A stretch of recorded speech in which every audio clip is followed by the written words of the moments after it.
In a city, a group of people had stopped a young man. One of them asked if he's going to the scripture pavilion to read again, saying that if they had to name who in the outer sect is most eager to learn, it would be Shi. Another member of the group says he heard that she has already read all the books in the scripture pavilion twice and learned 2 secret techniques. Xiachi remains silent, seeing that they are about to start again and apparently are still not tired of it. Other youths say that all of this sounds very beautiful, but that Shi is asking for the impossible since he is a theoretical type and has no spiritual power in his body. So even if he learned a technique, he would not be able to use it. They continue mocking him, saying they had forgotten about that, and ask if he is angry. But Shi simply keeps walking, saying that he is not crazy. 3 years have passed since he transmigrated to that world and witnessed the patience of Lai Yuanxing and his lackeys, who must be very bored to torment him every day. However, this kind of moral harassment is only the tip of the iceberg compared to what he went through as a corporate slave. Yuanxing remains irritated and grabs Jihachi, explaining that he is always bothered by that disgusting face and that he needs to stop pretending because although he looks very calm, he must be terrified inside. Therefore, he should kneel down and beg Yuanxing to let him go, and maybe he would even give him some scraps later. Shi only asked him to let go. Yuanxing feels offended and says that he is the young master of the Heavenly Sword Alliance. And once Shi offends him, he will be expelled from the outer sect, and no one will be able to protect him. He also says that Xiachi has been cultivating for 8 years, and is still only at the first stage of Ling Shuer. That not even dogs would look at trash like him. Shi remains calm, saying that he never asked for anyone's approval. Suddenly someone approaches, saying that the precepts of Kongming forbid attacking other disciples. Yuaning releases Xiachi and starts smiling again, saying that it was just a friendly training session with his older brother. However, he did not expect Ziachi to be so weak, so they will stop there. The man says it is very good to see that everything is fine, but that he must immediately return to the training grounds to continue cultivating. Yuaning calls his companions and starts to leave. The man goes to the protagonist and asks if he has thought about what they discussed a few days ago. Zhaqi ends up averting his gaze, as he is not considering that possibility. The man explains that the protagonist has already been in that sect for 8 years and has barely managed to reach the first stage of Lingyu. Therefore, there is no need to waste more time, and he is doing this for Shiai's own good, because if he leaves the outer sect earlier, he might be able to find a new path. The protagonist thanks the steward for his kindness, but says he has his own plans and still needs to go to the scripture pavilion to read. As Shiai leaves, the steward asks if he really believes he can smash head first into a wall facing south. The protagonist is just someone who has been cultivating for 8 years. So, he is considered a worthless person who deserves some insults. In addition to having a plain and unremarkable appearance, 3 years ago, he transmigrated to that world after waking up. And besides inheriting some of the original owner's memories, he did not receive any advantage whatsoever. Moreover, within 15 minutes, he already knew that the body he had obtained possessed inferior spiritual roots and was not suitable for cultivation. Although he could not cultivate anything and did not know what his goal with the transmigration was, he imagined that there might be free food and shelter there. So, he decided to stay for a while. He looks at one of the books, saying that after reading that one, he will have finished all of the classics of the scripture pavilion. However, the thoughts in his head do not stop because 3 years have already passed, and probably after that another 3 years will come, and even so nothing will change. He remembers that when he was a bit younger, his teacher had taught him many things, and although his cultivation is at a dead end, his theoretical knowledge is at the highest level, and perhaps one day he might discover a cultivation genius. He sits on the ground and starts reading the book because he heard that on the first day of the next month, the 4 immortals of the sacred domain will hold the 135th election to train direct disciples. After hundreds of years, the inner and outer sects have practically given up on competing, not to mention breaking the 9 heavens calamity annihilation formation created by the glass lamp empress. The 99 steps of the Jade Heaven Stairway also represent a superhuman challenge. Therefore, as a novice in cultivation, still at the first stage, he should join in the fun. A few hours later, still sitting in the scripture pavilion, he finally finishes reading all the books.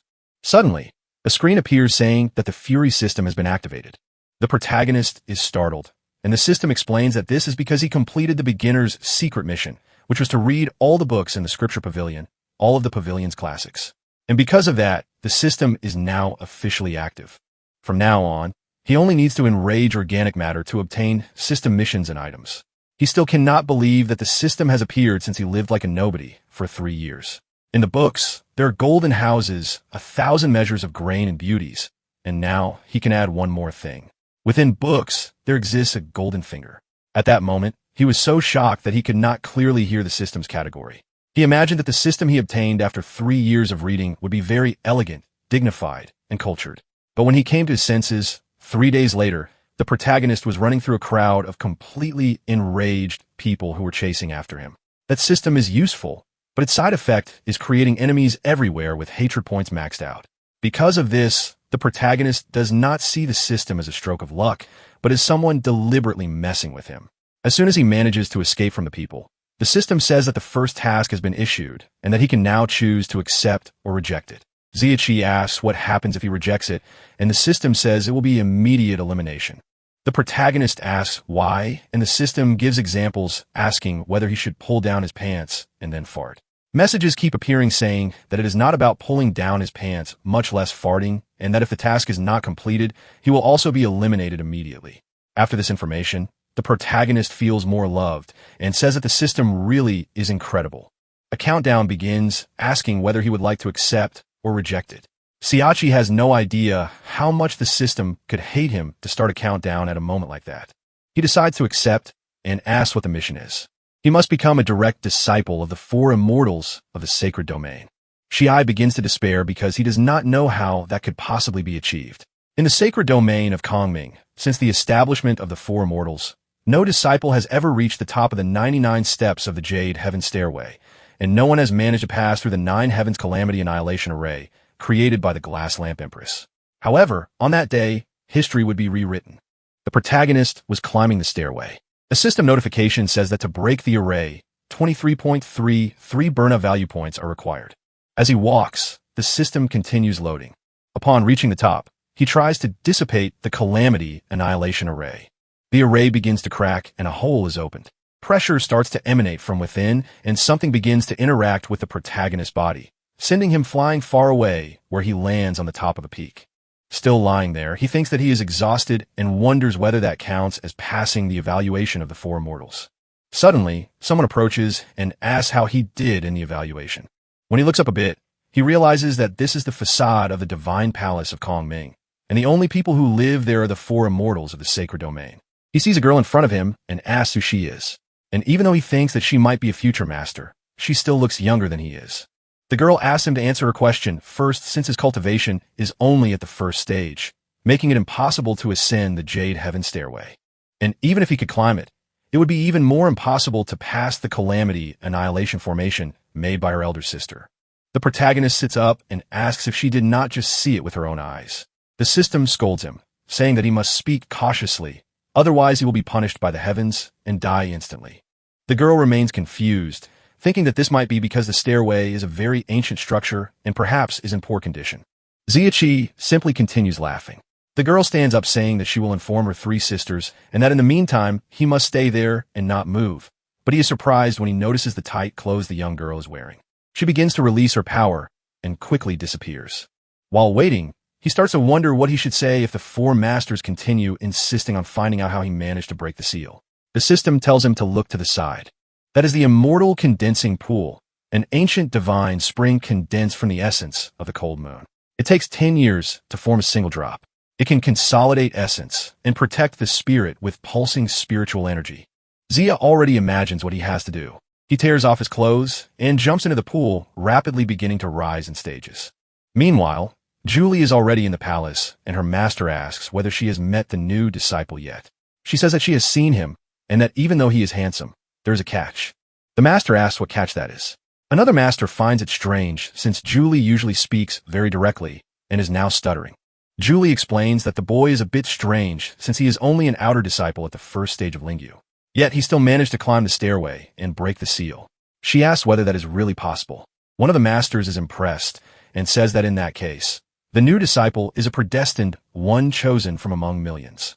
She asks Julie to open her mouth and begins to bring her tail toward Julie's face. But Julie grabs the tail, saying that she suspects the protagonist cheated or that the Calamity Annihilation Array is old and damaged. Another master says it is impossible for the Calamity Annihilation Array to be flawed. But Julie insists, saying she only wants to express just how absurd that boy is. However, the others continue saying that he passed the assessment, so he is their disciple and that they cannot wait to meet the new disciple. Sometime later, Julie returns to where she had found the protagonist, but he is no longer there. She starts looking around since she had told him not to run off. Suddenly, he emerges from the water, making Julie curious. Ziachi smiles, saying that she finally came back and that, moreover, the other two masters have also arrived. Julie remains furious, asking how he dared to bathe in the immortal condensing pool. He notices that she is angry and apparently has an unstable temper, but he comes up with a good idea. He starts drying himself and asks what the problem is with staying in the pool, since it is very clean because he bathes every day. Besides, he's not just getting wet, but actually scrubbing himself. He notifies the system that he is risking his life to enrage others, so he cannot be left hanging. Julie grows more and more irritated. Because of this, the system congratulates him, saying that he enraged the sword goddess Julie Manhua and gained 9,000 fury points. In addition, due to his shamefully despicable behavior, the system will also grant a divine-level cultivation method. Bare-handed disarmament can completely resist any attack. The cooldown is 7 days, and the duration is 15 minutes. Shiai becomes irritated with the rewards he received, asking whether the system is really being serious. The system says that whoever uses it will know. However, the protagonist remains disappointed, saying that the system said from the very beginning that it attracts hatred and that the reward depends on the degree of provocation. Standing before him are the four immortals, so he should at least obtain a more impressive cultivation method, such as an almighty push or something like that. The system reprimands him again, telling him never to underestimate the judgment of the system itself. Julie asks what he is muttering to himself and orders him to get out of the pool immediately. Shiai shouts that he is already getting out and stands up. The masters realize that the only small thing about the protagonist is his cultivation and that he truly is the chosen one among millions. Julie tightly covers her eyes, questioning who told him to stand up like that, and says that if he does not get dressed within half an hour, he will be punished. The protagonist continues, provoking her, saying that it was she herself who told him to stand up and asking whether he is behaving well. Julie becomes even more irritated, saying that she would never have a disciple like him, and already out of patience begins to grab her sword, gathering an enormous amount of energy, which she releases in a furious strike. Even as one of the masters tries to stop her, Ziachi becomes worried when he sees the sword flying toward him like death approaching. He remembers the ability he just received and decides to bet everything on it. Using bare-handed disarmament, the sword hits its target. Julie cannot believe what she just did. Shiichi is holding the sword with his bare hands. The system notifies that there are now 6 days, 23 hours, and 59 minutes remaining as the daily use has been consumed. Another master quickly approaches, telling Julie to step back immediately. However, they're all shocked to see that the protagonist is truly holding the sword with his hands. He tells them that it was a very close call and that the new disciple was almost cremated. Julie stands frozen, saying that it is impossible because someone at the first stage could never block her blade. The master continues, scolding Julie, who finally restrains herself and lowers her head. She withdraws the sword, which pulls the protagonist forward before returning to the dimension from which it had emerged. The master is so furious that her anger points reach 100,000. She asks how Julie dared to disobey a direct order and declares that she must return and carve the scripture of quietude 500 times as punishment. Julie, on the verge of tears, can only accept her penalty. The system appears once again, congratulating the protagonist for once more enraging the Empress Yuan Jinyao of Lu. The Empress is destined to subdue all the heavens and be invincible for eternity, and the system deems the reward epic. Qiankan Divine Body, ranked first among all divine bodies, increases comprehension by 100-fold and cultivation speed by 100-fold. According to ancient legends, those who possess the Qiankan Divine Body will eventually become co-rulers of the 3 realms. Indirect provocations also count toward the host's merit. Zeki is stunned, asking whether this is really acceptable. Empress Jinyao announces that the protagonist has successfully reached the peak and passed the evaluation of the 9 Heavens Calamity Annihilation Array. From that moment on, he is the legitimate disciple and future sovereign of the sacred domain of Kunming. And this decision is final. They will announce it to all members of the sect on a date yet to be chosen. She tells Ziachi that he must return with them to the Divine Palace. One of the masters becomes excited, saying that he is a good disciple and that from now on his master will definitely train him well. One of them goes to Julie, saying that she has already prepared the classics Julie needs to study.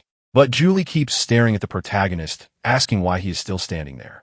He hurriedly finishes getting dressed and shouts to all his new masters that he is coming. At the Union Pavilion, the place used to receive guests in the Divine Palace, the Emperor says that before the formal disciple acceptance ceremony, Julie will teach Ziachi.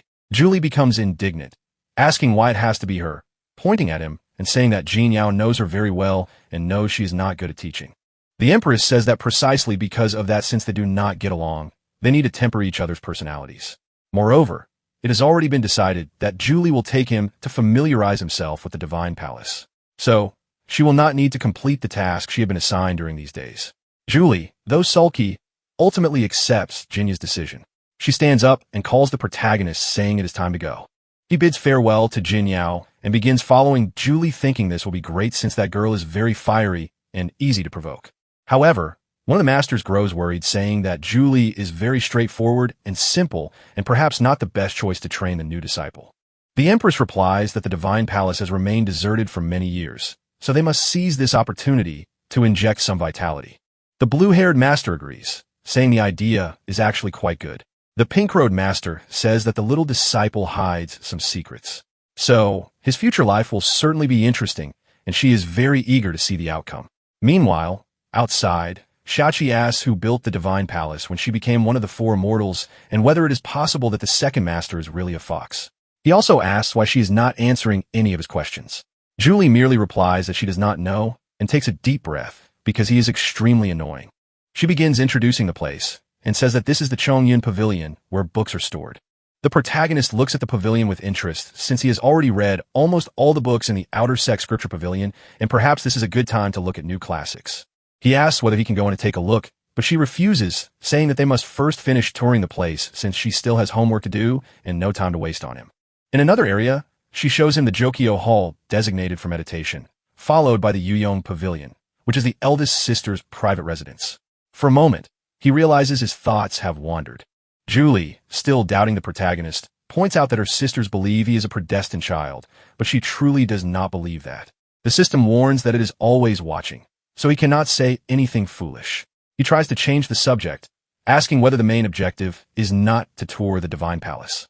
Julie answers yes, but says she only shows places to true direct disciples, and that if the protagonist used despicable methods to pass the evaluation, he will face severe consequences. She asks whether someone at the first stage of Lingui could possibly withstand one of her attacks, since she is already in the spiritual refinement realm, 6 realms and 54 stages above the protagonist. So, she is not a fool. Shirai simply smiles and says that he truly is a child of destiny. However, he realizes that the girl is suspicious of his bare-handed disarmament, but she has no proof. Julie asks if he is serious, and even without knowing what she is planning, he answers yes. The girl starts walking, saying that they have plenty of time to verify it because she is genuinely curious to see how long the good fortune of this so-called predestined child will last. Says that if girls get irritated too often, they end up entering menopause earlier than normal. But Julie asks what menopause is. He begins to explain that it is a terminal disease, and those who suffer from it often show repressed emotions, growing anger, insomnia, acne outbreaks on the face, and even baldness. And worst of all, people can start growing beards and develop flat chests. He adds that hers is already not very big, and combined with her temper, it might be very difficult for her to get married. Julie becomes completely furious again, gaining 5,000 rage points. She grips her sword and tells him that the day she shrinks will be the same day he shrinks. As well, Ziachi gets worried and tells her not to forget what the Empress instructed because she needs to be careful not to anger her again. Julie tries to restrain her rage, saying that this is very good since he learned very quickly how to use the elder sister's name to pressure her. He smiles and says that he learned everything that is useful. However, he realizes that this crazy girl cares a lot about breast size, gaining another 5,000 rage points. She does not seem too worried about the threat, which shows that she is the type of person who cares more about physical form. Now that he has this information, he gets a great idea. He calls out to her and says that it is not a problem for her chest to be small since it matches her flat butt. This time, she becomes so enraged that the rage points jump to 10,000. She starts grabbing her ruler, saying that she will use ruler amplification and make it even bigger. With a shout, she declares that no one in this world will be able to save him. Now seeing death approaching, he starts running and she yells at him to stop running because he has nowhere to go. The next day inside his room, the protagonist is sleeping when Julie kicks the door open, shouting for him to wake up. Shachi explains that doors are meant to provide privacy and that when someone wants to enter, they knock and call out, but Julie simply ignores him since they have not even seen half of the Divine Palace yet. She tells him to get up quickly so they can continue. The protagonist starts getting dressed and runs outside, asking her to wait a moment, but he is already planning to irritate her again. He asks if she is still angry about what he said regarding her small chest. Julie goes to the blue-haired master and says that she can no longer teach such a disobedient disciple. The blue-haired master tries to comfort her, saying that the protagonist is still very young and that there is no need to argue with the child. Siachi takes advantage of the situation and says that this is all true since he is still a child. So, how can she bully a poor child? However, Julie does not consider him a child and says that he just needs to wait and see what lies ahead.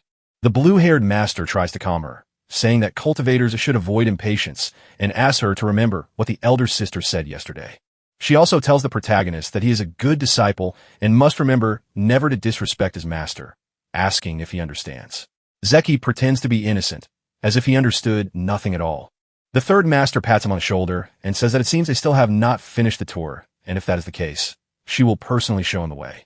The three begin walking together, and once again the protagonist starts provoking her, saying that Julie should learn a bit more from the third master, since she really seems like a proper master. The third master laughs and says that this is quite a coincidence because she is his master now and forever, and she would also like to give him a piece of advice. He should provoke the third sister a little less. As for the reason, she remains silent. Ziachi becomes curious and asks what the reason is, urging her to say it quickly. Julie decides not to tell him, saying that she will leave him so angry that he will explode. The system notifies that the host has become irritated for the first time, and since this is the first occurrence, he will be exempt from any punishment. But from now on, the host must be careful because becoming irritated will result in affinity deductions. He does not agree, asking whether this is some kind of auxiliary function meant to improve cultivation. Shortly afterward, the third master says they should stop the visit for the day because she is very hungry. Siachi notices a place called the Fireworks Garden and out of curiosity asks the third master whether that is where fireworks are made. However, she explains that it is a place where they can feel alive. Julie runs over there, since apparently he still has not realized what it truly is. The protagonist asks what he was supposed to notice when opening the door, and the fourth master explains that it is an examination. Siachi remains confused, not understanding what kind of test it really is. His master explains that it is about cooking. Siachi asks whether immortals really need to eat after reaching grain abstinence. They explain that they do not need to, but they enjoy feeling the warmth of life. Julie smiles because with the protagonist's current cultivation level and lifespan, it is difficult to explain. The third master explains that Jin Yao likes braised chicken with white mushrooms. The second master likes boiled chicken with potatoes. She herself likes salt-roasted chicken, and the fourth master likes chicken as well. Her mouth already watering. Julie says that the third master used to cook, but now she needs to focus on breaking through her own realm, so this task will belong to the protagonist from that day onward. Ziachi is a little stunned and asks whether they really like chicken that much. Julie grabs a chicken and hands it to him, telling him to stop pretending not to understand because it is already time for the meal. Shiichi looks at the chicken and smiles because he is very good at this. The third master says she is looking forward to it and hopes he really is good. Julie, also expectant, says that if it is not delicious, she will deal with him later. Siachi laughs and says that if they want food, then he will give them food. Before killing the chicken, he bids it farewell, saying that if it dies earlier, it will reincarnate earlier. So he wishes it a swift liberation from the beast realm. He picks up the cleavers and begins to focus on cooking the chicken. With astonishing ease, he starts preparing the food as if he were dancing through the space. In just a few minutes, he goes to the table and says that dinner is served. As he sets the table, the masters simply watch the confidence he radiates. He lifts the lids from the pots and asks his masters to taste the meal. A brilliant light bursts out from inside the pots, shocking all four of them. The dishes are completely perfect and beautiful. The second master asked what that light was that came out of the food, but the protagonist merely asks them to taste it.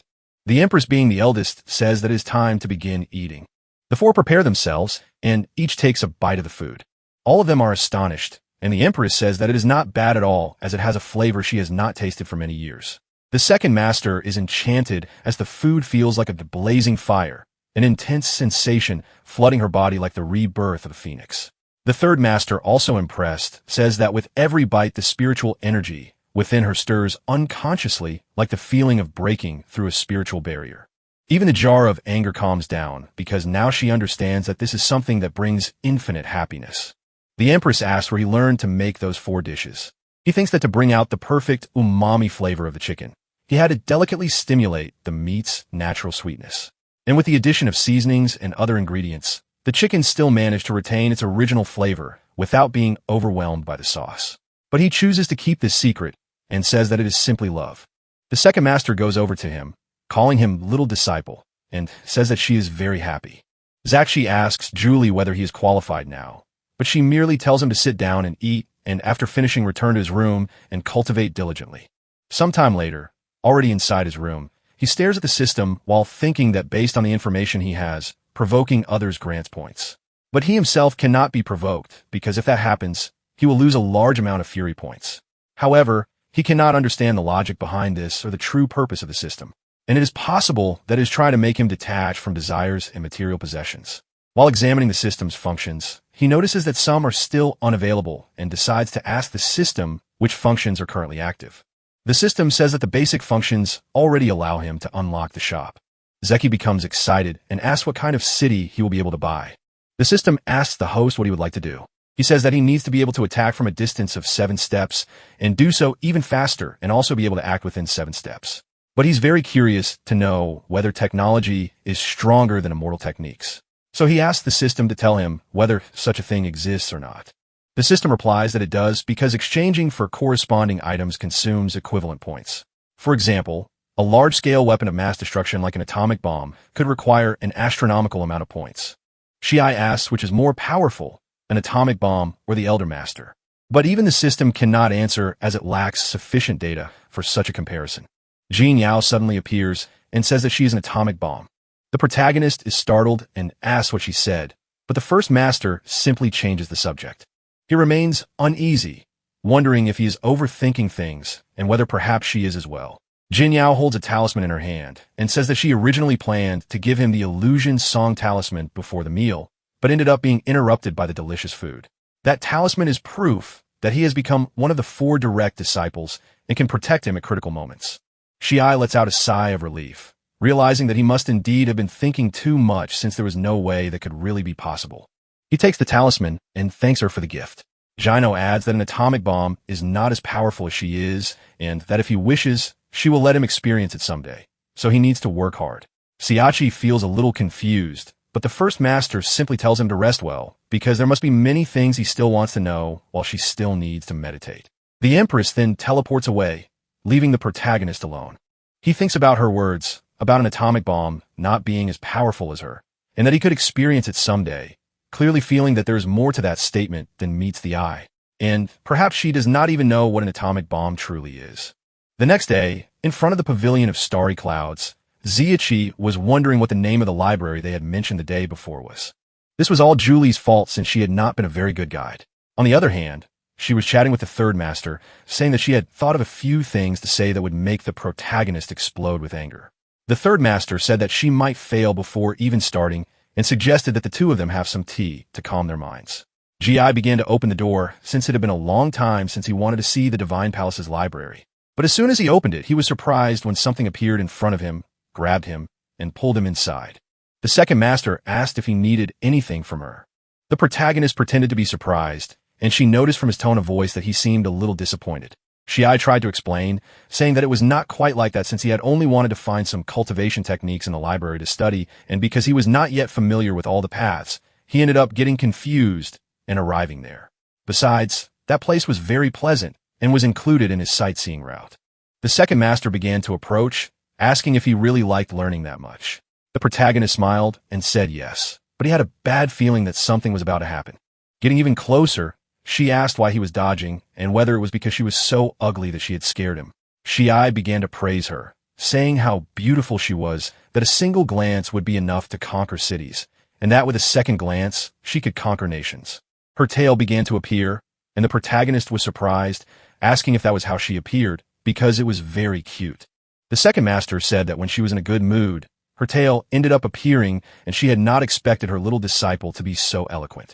Making a proposal, she asked whether he would like to praise her a bit more, and if he managed to make her happily reveal her 9 tails, he would be rewarded with some treasures.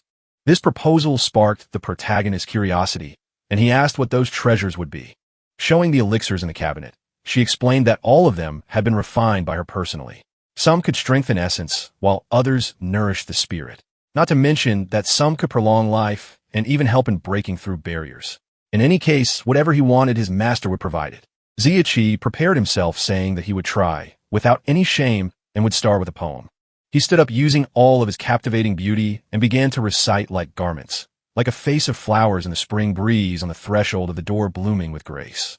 If not fresh on the mountaintop, we shall meet beneath the terrace. The second master's face turned rosy and her eyes sparkled and the tales began to appear. The protagonist was surprised to see that the poem worked. Moved, she said that the poem really was beautiful. Xiachi knelt down holding her hand and with a steady gaze emphasized that the poem might be beautiful, but it could not compare to the beauty of a goddess like her. With a smile on her face, she called him a brat and asked whether he really wanted to provoke his master. With one of her tales, she grabbed him. The protagonist was startled and questioned what she was doing. With a suspicious look, the master said that he had been flattering too much and therefore needed to be taught a good lesson so that he would learn to respect his master. Ji asked her to give the reward first and then teach him because that way he would learn with more enthusiasm. She agreed and simply withdrew the tail and the embrace, saying that she would reward him first. Then she began to ask which one he wanted, saying it could be the purple bottle since any of them would do. He thanked his master for her kindness. However, she grew curious about why he wanted to learn the conversion technique since he could learn illusion techniques from his master. The illusion techniques of the nine-tailed fox were interesting, which made him excited and eager to learn, thinking that even if he did not learn everything, he might even learn while sleeping. A short while later, Julie looked at that situation and asked the second master what she was doing. Xiachi was sleeping while rolling around on the floor, calling out the second master's name. Julie continued to question why the protagonist seemed so dazed and whether she had used some illusion technique on him. The second master merely smiled and said she did not know, but soon after revealed that she was teaching cultivation techniques and asked whether Julie wanted to join. Julie says there is no need because if she mixes the trainings, the protagonist might suffer an IQ deviation. Besides, the Empress told her that the protagonist was at the Starry Cloud Pavilion and asked her to show him the place. With no patience to wait for him to wake up, she calls him affectionately with all the care in the world. Xiachi gets up, saying that apparently his kidney has switched places with his heart from the force of the kick. Moreover, the spiritual power was very strong, and he ended up falling into the second master's trap, which was a shame since he did not get to see how the story unfolded. Everyone falls silent for a moment, and the system appears to him, saying that descendants of the Yu clan possess illusion techniques considered the best among the three great clans. Julie, curious, asks what he saw in the illusion just now, but the protagonist says it was nothing since they interrupted his moment. Respectfully, he asked the second master to teach him illusion techniques another day. She emphasizes that she will give her all to teach him, and the protagonist is surprised, thanking her once more before taking his leave. As he walks out, he remembers that she had told him to feel free to choose any red bottle. However, he should not touch the purple bottles. He grows curious about what kind of elixir is inside those purple bottles and looks at the Starry Cloud Pavilion, thinking that he feels a bit of regret. Julie shouts at him not to dwell on the past because they need to go. As they walk through the place, Julie praises him, saying that the chicken he prepared the day before was very good. The protagonist is surprised, thinking she is trying to please him, but his master denies it, saying it is true and that she simply decided not to bother with him anymore. Xiachi falls silent looking at her. Julie becomes a little uncomfortable and asks why he is standing there staring. He thinks that he can hardly wait to get back at her and with a smile on his face says that it is nothing. However, he realizes that there is something strange about her behavior and that she's probably planning some kind of trap. He asks her to show the way as he would like to visit the library. Julie notices that he's acting strangely and questions whether he is planning something bad. Xiachi keeps thinking that even if she wants to ambush him, it will not work because he will leave her sitting until her legs go numb. In a friendly and polite manner, he says that the disciple only wants to find the library as quickly as possible and once again asked her to show the way since she had said she would guide him. Just this calmness is enough to irritate her. Julie steps in front of him shouting that this is stupidity because she already showed him everything the day before. And if he can barely remember such things, then how will he learn from them in the future? Xiachi apologizes, saying that he is a somewhat clumsy disciple and asks her to have a little more patience with him. He thinks that there are no fixed strategies in war, nor permanent forms in water, and that like a wild king, it is easy for him to control her. A short while later, they arrive at the entrance of the library. His master says that this is the Divine Palace's library, but needs to warn him that everything he managed to understand in the outer sect may not be comprehensible here. Trying to irritate him, she says that this is because some people are only in the blood condensation realm. However, the protagonist remains calm, saying that a clumsy bird still needs to fly. Julie starts trembling with anger once again, seeing that everything she does fails. Xiachi opens the library door and hears a noise which shows that it needs lubrication. The two of them are surprised to see that the third master is already inside, sitting and reading a book with great inner peace. They approach, and the protagonist greets her saying that it is very pleasant to have her around, but he is completely ignored in sigh and sadness. Julie laughs and explains that he does not need to be upset since the third master does not pay attention to people when she is focused. She asks him to follow her and says that even though she does not frequent that place often, she still knows it very well. Zakshi asks if she is serious because he does not believe it. Even so, the two of them start walking. A few minutes later, Julie shouts that she finally found it because she remembered that her 9 Li saber technique was on that shelf. The protagonist points out that they have already been walking for half an hour and that she only managed to find that one book, and that was after saying she knows the place well. She shouts at him saying that he talks too much and that she's taking this first so that he can see that this is what being prepared means. Ziachi keeps laughing, saying that apparently she even knows how to use idiomatic expressions.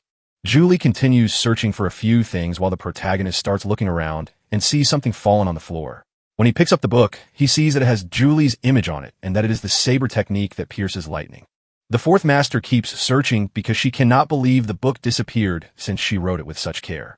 With tears in his eyes, the protagonist thinks that the book was just thrown on the ground and that this is pathetic.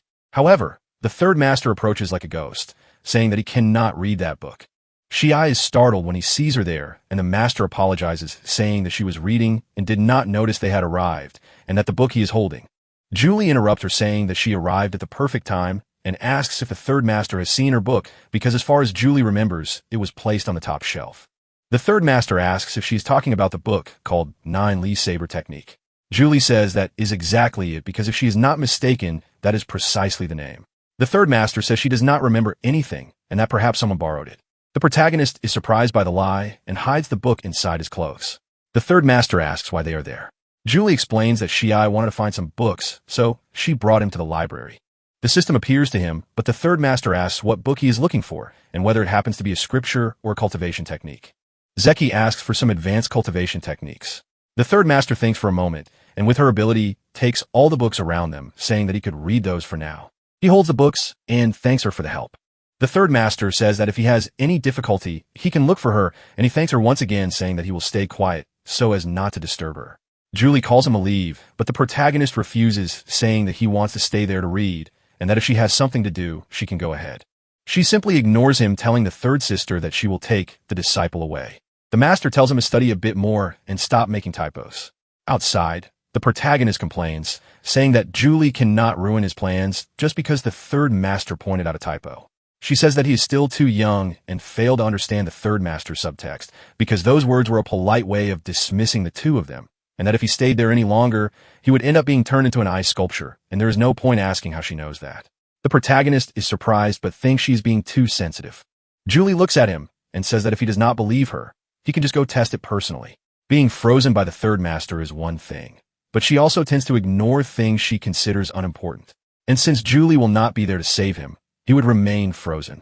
Ziachi analyzes the situation and realizes that she really is not lying. Julie emphasizes that she already warned him not to provoke the third master, especially when she is focused on something. As for the typos, if he dares to spread that around, she herself will roast him until he is golden on both sides, then sprinkle cumin on him and throw him into the monster forest. He starts smiling because if she wants him to keep it a secret, she will have to pay a price. Otherwise, it would be a great tragedy if by accident he spread this throughout the entire sacred domain. She becomes furious again, shouting that he has just sealed his own fate and that she will do nothing to stop it. The system congratulates him, saying that he managed to irritate her repeatedly in a short period of time, earning special fury point. Now the mission system has been activated. The first mission is to complete the intersect evaluation. As a reward, he can choose a celestial grade cultivation technique or a treasure, but the penalty is unknown.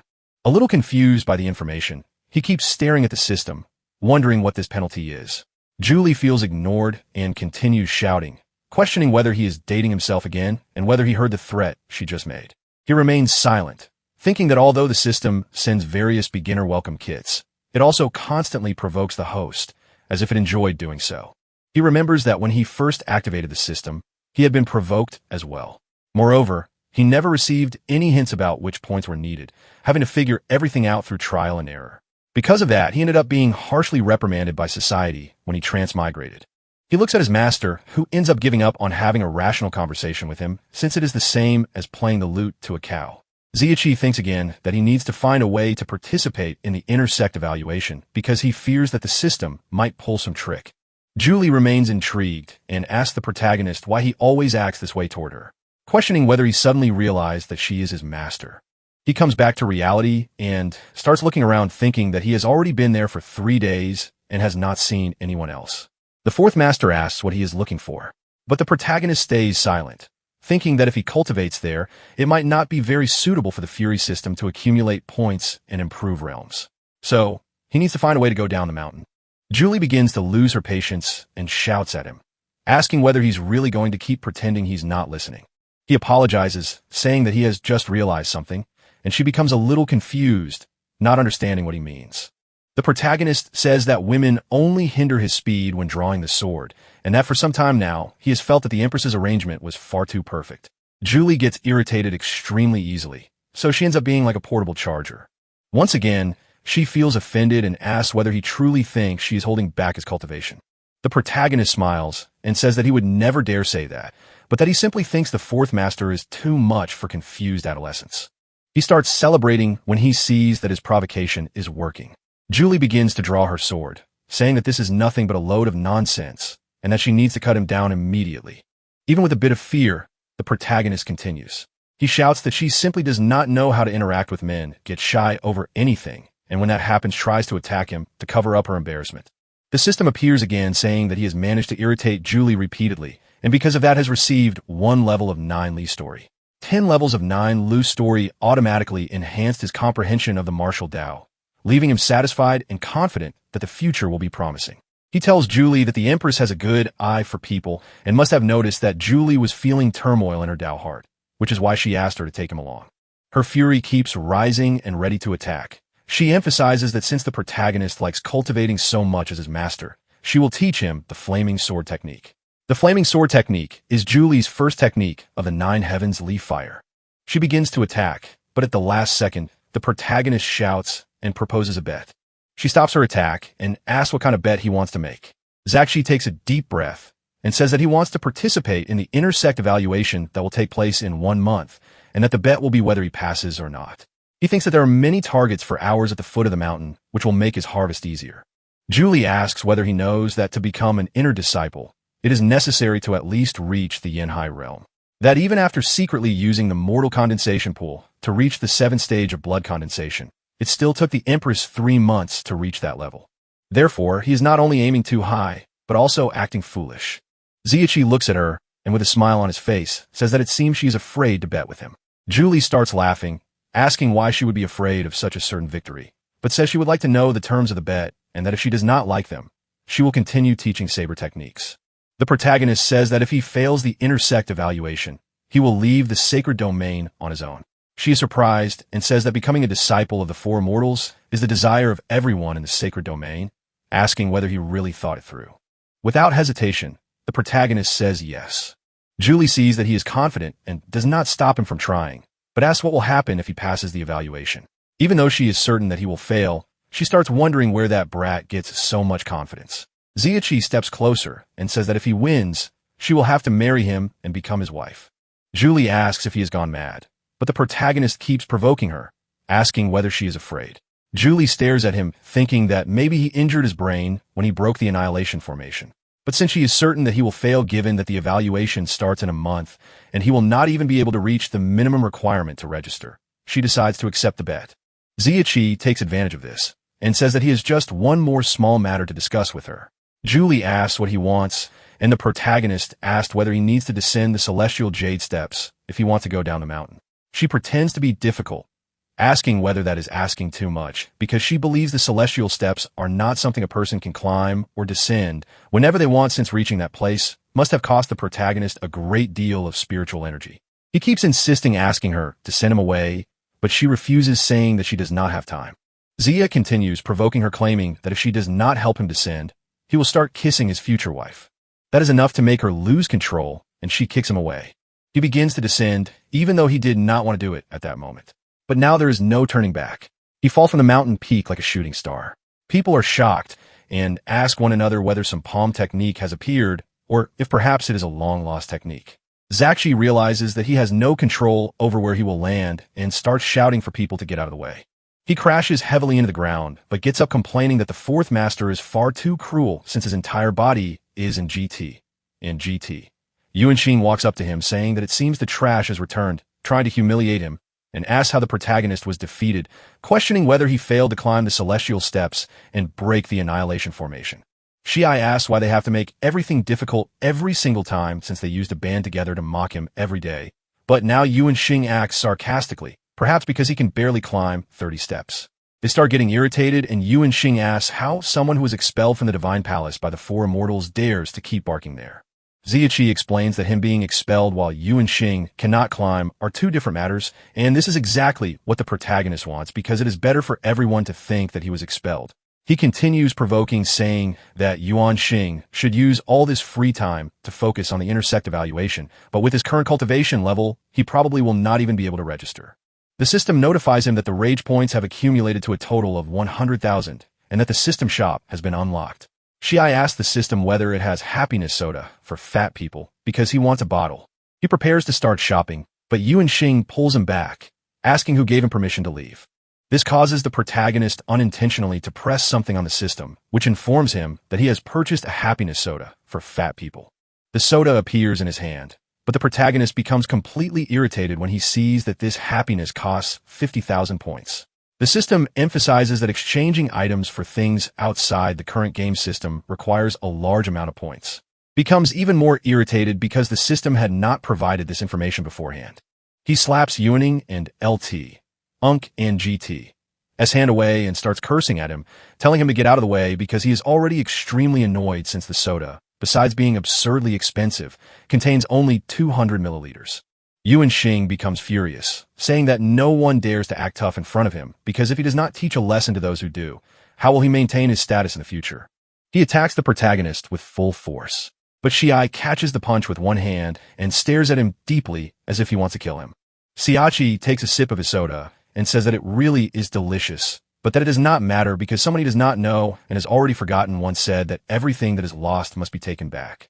He begins to release his aura, frightening Yuanxing, who asks how that is possible since before the protagonist climbed the celestial steps, he was a nobody, and now he is at the 7th stage of blood condensation. Shachi simply starts laughing. Other people approach, asking what is happening there, saying that this must have been the work of the Four Immortals who granted cultivation to the protagonist. But with only the 7th level as a reward, he is still a nobody and was nevertheless demoted. Yuanxing starts laughing, saying that now he understands everything and that this must have been nothing more than compensation from the Four Immortals for pushing the protagonist down the mountain since they do not want someone like him. A nobody who merely had a stroke of luck without any talent at all. Yuanxing keeps thinking that the protagonist must have been extremely lucky. And although his cultivation is not as high as Yachi's, he is still the young master of the Celestial Saber Alliance. The Celestial Saber Alliance has stood out among the many sects for 100 years thanks to a secret medicine that can temporarily increase one's cultivation level by 3 stages. And with that, he is certain he can make the protagonist kneel and beg for mercy. Shiai keeps laughing, saying that he does not care whether Yuanxing is from the Celestial Dao Alliance or the Axe Gang. He just needs to stop this nonsense. The protagonist braces himself, thinking that maybe that idiot will not be able to withstand his next move. Yuanxing remains confident, takes a vial from inside his clothes, and pours its contents into his mouth. His muscles begin to swell, tearing his clothes apart, and energy radiates from his body. Shiai asks where the referee is because he wants to report someone for cheating in the match. The protagonist feels somewhat offended, seeing his opponent suddenly 2 levels above him through cheating, something utterly despicable. Yuanxing simply starts advancing toward him, saying that now he will be killed. Siachi focuses, saying that there's still a long road ahead. Yuanxing keeps charging, and the protagonist realizes that this guy will not stop until he runs him over. The system asks whether he would like to buy 15 seconds of invincibility for 5,000 fury points, saying it is a great deal. Shiai asks the system whether it is really trying to take advantage of the situation, but the system scolds him and tells him to speak cautiously. Yuanxing grows even more enraged, asking how Trash dares to get distracted in the middle of a fight and declaring that now he will be crushed like minced meat. The protagonist shouts for the system to redeem, begins his beautiful transformation like a princess, and activates the golden body. Yuanqing continues attacking with all his fury, but Zia remains motionless, saying he would like to see whether the attack will at least tickle him. However, something suddenly happens, stopping their fight. The second master appears, stepping on the protagonist's shoulder. She points out that the laws of the sacred domain forbid attacking brothers of the same sect, and that apparently everyone has completely forgotten this rule. Ziachi looks up, enjoying a privileged view, but then starts crying when he realizes he wasted 5,000 points for nothing. She walks over to Yuang, saying that within the sacred domain, the Celestial Saber Alliance will not go very far, and that now he will receive a small punishment. He is slammed into the ground and falls into a portal that makes him disappear. Xiachi is impressed, and the second master asks whether he truly is not afraid of being beaten to death. The protagonist explains that he is currently playing the role of a fallen outer disciple expelled from the divine palace by the four immortals, and that if she keeps acting like this, she will ruin everything. The two of them start coordinating the act, and she pushes him and throws herself onto the ground, saying that her heart is deeply sorrowful. The protagonist did not expect her to get into character so quickly. All the other sect members explode with rage, questioning how he dares to do such a thing to the goddess Miyu. She had just saved him, and this is how he repays her. Ziachi thinks that although the effect was achieved, maybe she went a bit too far. Miyu starts smiling and asks how her acting was. The protagonist replies that he is merely the background for the character she is playing. The second master says that she can be charming or sweet and asks him to give more instructions on what she should do. Xiai takes a deep breath and says that it is enough. The second master asks if he is sure, and he extends his hand, saying that now he can handle the rest by himself. Mio keeps acting, asking for help to get up. But as soon as she stands, she throws herself forcefully against his chest. The protagonist is startled and asks what is wrong. The disciples grow even more agitated, and she boldly says that the master has not had enough fun yet. Suddenly, she runs off screaming that she no longer wants to live. The people can barely restrain themselves, and a rebellion begins. With everyone shouting that they will avenge the goddess Miyu with no other options, the protagonist starts running. The second master keeps smiling because if they're really going to play, then they must go all out. Sometime later, amid the mountains, people were still running around trying to find a protagonist. He had hidden behind a rock, thinking that the leaf system will only create more enemies for him. Now, he needs to carefully manage all his points and enhance the abilities provided by the system in order to move forward. Otherwise, he will end up being ground to death by that crowd. He looks around, sees a waterfall, and starts wondering where he has ended up. Since he had never seen that place before, he began to explore the forest. He soon realized that this was the bioluminescent pool behind the outer sect scripture pavilion. However, he had no idea how he had managed to get there. He remembered Julie saying that this pool was a forbidden area within the sacred domain. Except under special circumstances, disciples were not allowed to set foot there on ordinary days. Looking more carefully, he noticed that someone was bathing beneath the waterfall. But when he realized who it was, he was shocked. The third master was bathing. When she emerged from the water, she noticed he was there and ordered him to approach. Ziachi stepped out from behind the trees and knelt before her. The third master asked why he was there. The protagonist tried to explain, saying that he had no intention of trespassing, much less spying on her. He thought that the reason he had ended up there should fall on the second master's shoulders. Although he did not know why the third master was in that place either, she explained that this was her place of meditation and that intruders would be punished. Ziachi kept his head lowered and said that it was very cold, asking her to put on some clothes. She reflected on it for a moment and said that his punishment would be to help her put on her clothes. She picked up the garments from the other side and tossed them into his hands, ordering him to dress her. Ziachi held the clothes and began to help her. Suddenly, the third master turned around, revealing certain things. And it seemed that the protagonist was extremely unlucky to receive a punishment as severe as this. He continued dressing her until he finished. The third master looked at him and said that Julie had mentioned he was thinking about participating in the intersect evaluation next month. With a pitiful expression after enduring a torment no one would wish to face, he replied that it was true. The third master was confused, saying that he was already a direct disciple of the four immortals. So why would he want to go through such trouble? Zeki began to explain, saying that he did not like being questioned because even outer disciples thought he was not qualified to be a disciple of the four immortals, though he knew his true motivation could not be revealed. She turned around and continued staring at him with an unwavering gaze. Zeki felt chills because her eyes seemed to pierce straight through him. She said that she understood everything and that he could leave now as she would help keep secret the fact that he had invaded the forbidden area. He let out a deep breath because she believed his story and thanked her once again, saying that the disciple would take his leave. The system congratulated him once more for achieving the incredible feat of irritating 1,000 outer disciples in a single day. Even he could hardly believe he had angered so many people. The system said that the travel function would be unlocked soon and that the specific travel time would be determined by the system itself. With this, he would be able to acquire items and abilities from other worlds. A few seconds later, the progress bar reached 100%. The reward was so good that Shi was surprised, saying that now he could trust the system. Yuan Xing, who had received the punishment, was teleported into the sky in the middle of nowhere and fell into a mountain. Completely humiliated, he told the protagonist to wait just a little longer because one of the two would die. In the spiritual cultivation hall, a formation specifically created by Empress Jinyao for cultivating disciples of the sacred domain. The protagonist stood in the middle of the line, thinking that for every floor added to the hall, the spiritual pressure endured during cultivation increased tenfold. In other words, the spiritual pressure on the 18th underground floor was an astonishing 180 times greater than normal. Old Jiang Tin was the deacon of the spiritual cultivation hall. He asked the next person to step forward, and Shi presented himself. Tin asked him to state his name, realm, level, and duration.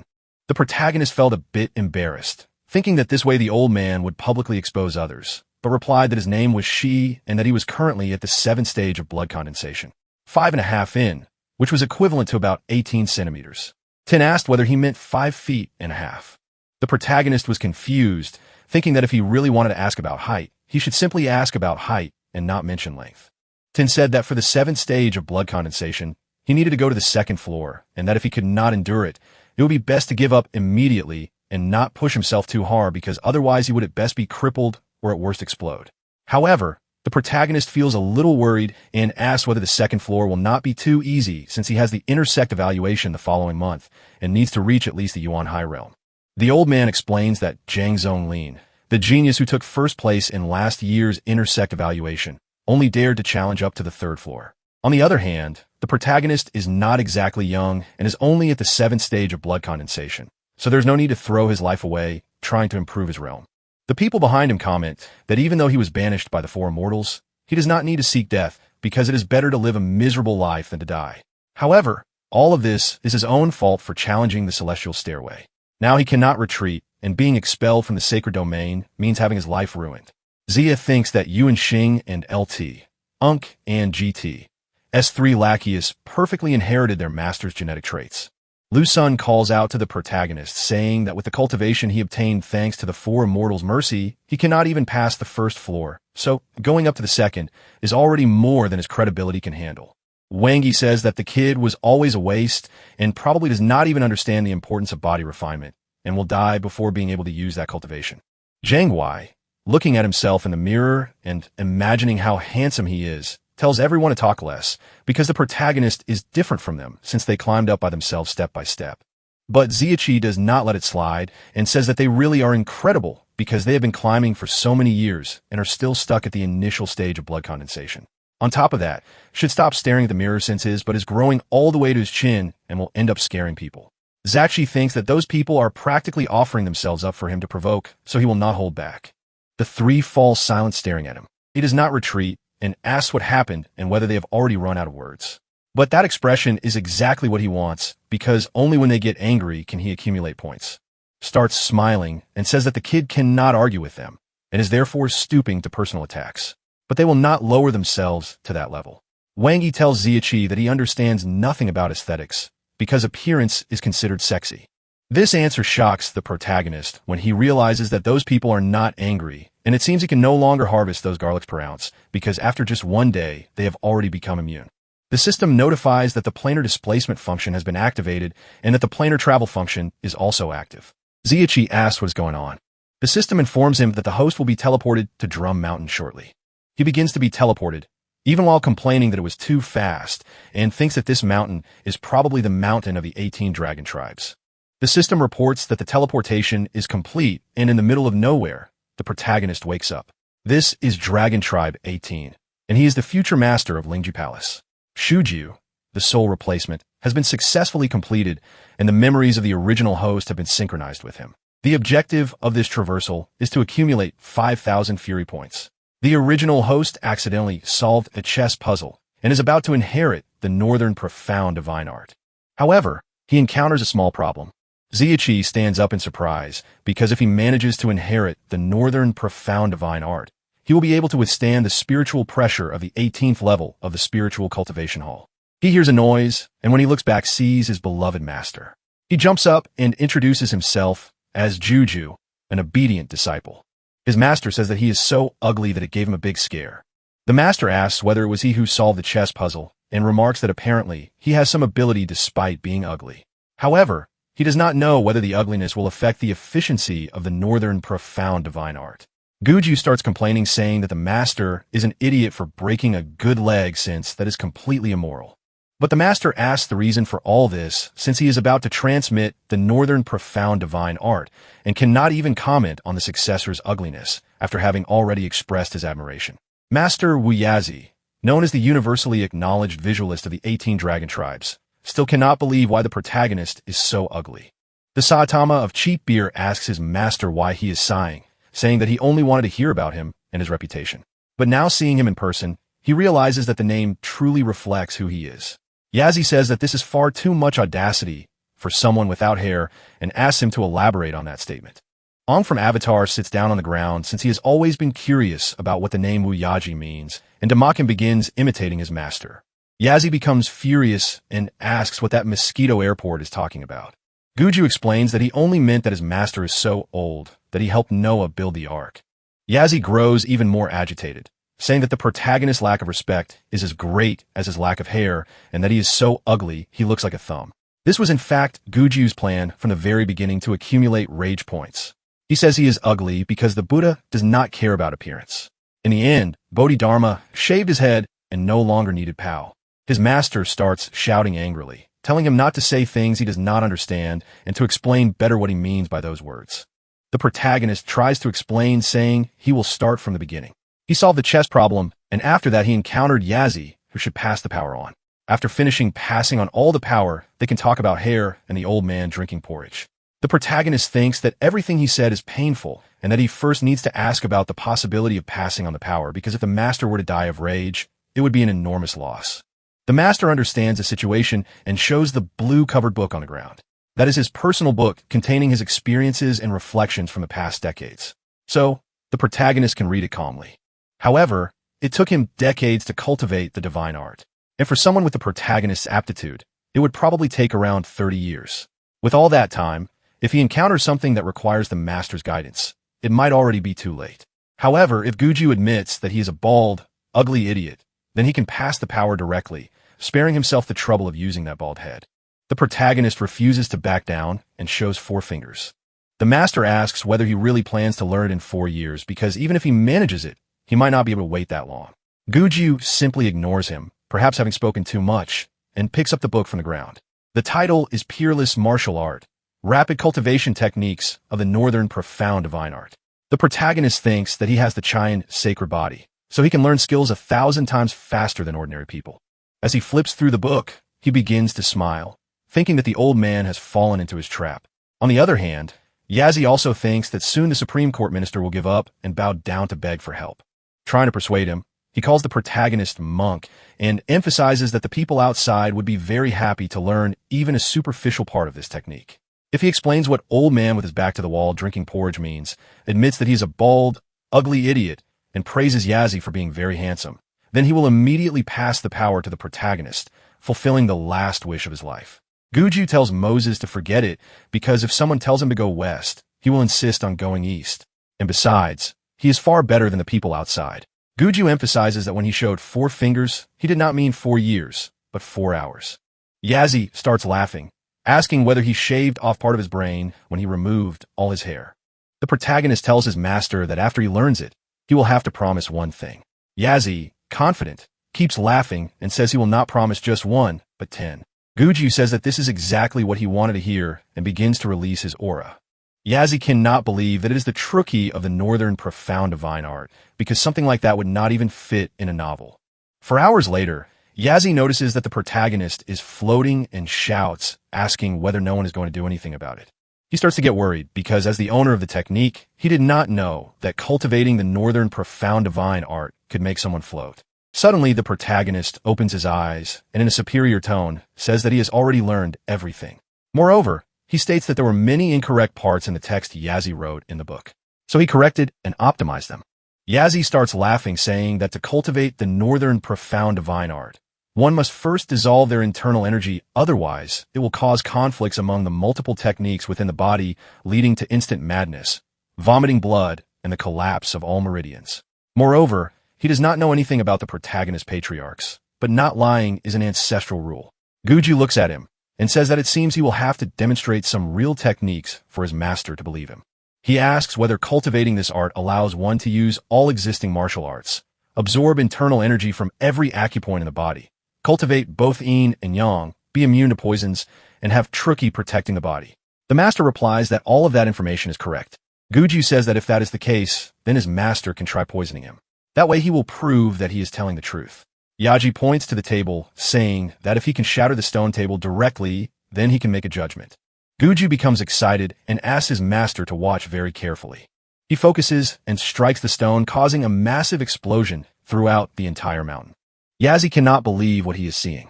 Guju apologizes, saying that he failed to properly control his strength and ended up destroying the entire cave. The master, still in shock, thinks that this truly is the technique, but he has no idea where that boy came from. And this can no longer even be described as genius, because the power of a Duzong expert is genuinely terrifying. Guju starts laughing, saying that apparently he did not lie to the old man after all. Even with some apprehension, the master says that since he promised, he will not go back on his word. The protagonist begins to smile, saying that initially one thing would have been enough, but the old man insisted on giving 9 more. Yazi starts trembling because a word once spoken is like 4 horses pulling a carriage and cannot be taken back. Guju says that out of gratitude for the old man being so straightforward, he will explain what old man with his back against the wall drinking porridge means. It means despicable, cornered with no way out, shameless, toothless, and vulgar with porridge dripping all over. Yazi becomes so furious that his fury score rises to 10,000. He points out that the protagonist is insulting him without using a single curse word and questions how someone can be despicable, shameless, and vulgar at the same time. Gu replies that first, the old man loved Tong Pia Yun, but drove her insane. Then he fell in love with Lai Chushue. Gu asks whether he still misses his little sister since all of that was his own fault. The old man agrees, saying that he blames himself for it, and that because of that incident, he locked himself inside a cave ashamed to face anyone. The protagonist says that first of all, he should go out and meet those 3 women separately and admit his mistake since he does not know how to build a harem like that. Secondly, the protagonist says that he has a good brother named Xiao Fun, a good son who was wronged by his father. When the old man goes out, he must be very careful with him because that boy is somewhat stubborn. So Yazi needs to look after him so that he does not do anything foolish. The old man says that such insignificant details are not worth mentioning and asks whether that boy is handsome. The protagonist almost has a heart attack from anger, but continues explaining and moves on to the third point. He says that from then on, whenever the master meets someone, he must say that Guju is the most handsome man in the world because he is now his direct disciple. Yazi goes mad with rage again, saying that he can agree to anything except that. Guju says that he already suspected this, and that the old man cornered against the wall drinking porridge is merely confirming what he already suspected. For people of the master's age, making a bet is about integrity, not cheating. Yazi ends up agreeing, saying that the protagonist is a prejudiced bastard. Guju calls him to leave, saying that they need to go and that they can discuss the other matters while walking. Yazi says that it has been a very long time since he last left the house and asks the protagonist to explain what the outside world is like. On the way out, Zaki explains the current situation in detail to Yazi, revealing plot details of the next 20 episodes of the TV series. Yazi is so moved that tears stream down his face. He agrees with the protagonist's request to eradicate all scoundrels from the martial world so that justice can prevail. As soon as they arrive among the people, Su Xinggu and Chunu are startled. Yazi announces to everyone that the Zenlong chess game was merely a pretext and that Juju is the most handsome man in the world. Moreover, from that moment on, he will be his direct disciple. Taking advantage of the crowd, Jiachi worked overtime to harvest another batch of leeks. A short while later, the system appeared, congratulating him on completing the mission perfectly. The northern profound divine art would be brought back to the main world as a reward. The system informed him that he would be teleported back to the main world in 5 seconds. While waiting for the countdown, he wondered what would happen in that world after he left, since he might have rewritten the story. Brother Cho Wong was a childhood idol, and for that reason, he would do his utmost. Back in the original world, The protagonist woke up and looked around, realizing that time apparently had not flowed in the main world. The planar travel function was simply a divine blessing for cultivation, and if he could travel through more planes, he would be able to reach the pinnacle of life. Shui continued to look down on the protagonist, saying that as a fellow disciple, he advised him to have some self-awareness, since allowing him to cultivate on the second floor was already a sign of respect, and trying to appear richer than he really was would only lead to suffering.